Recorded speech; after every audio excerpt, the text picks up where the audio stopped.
Vajza nga Shkodra. Martesa që më shkatërroi. Burri zbesoi që isha e virgjër.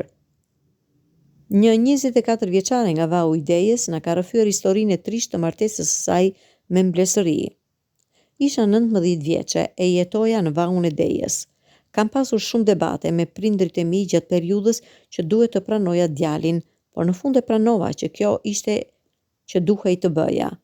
Të prisja dhe pak kisha mbetur në derë, thot ajo në një letër dërguar në faqen e saj në Facebook.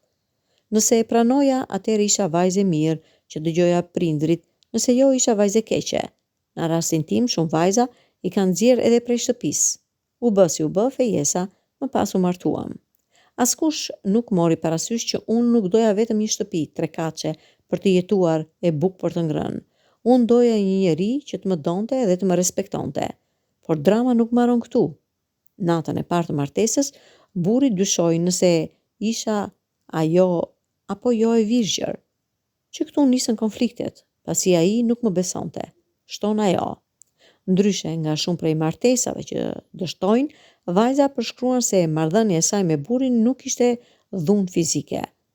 Unë dhe burri debatonim shumë, thot ajo, sepse nuk ishim të përfshirë, por nuk më rrihte, ishte djalë çapkën, e ne asnjëherë nuk e dashuronim njëri tjetrin, ne ishim bashkë vetëm nga 2 familjet. Duke jetuar një jetë të paplot e plot vuajtje, kuptova se po jetoja një hipokrizi. Nuk po merja vendime në jetën time. Pasi u divorcova, me shumë debate, ai u fejua brenda 2 muajsh me një tjetër.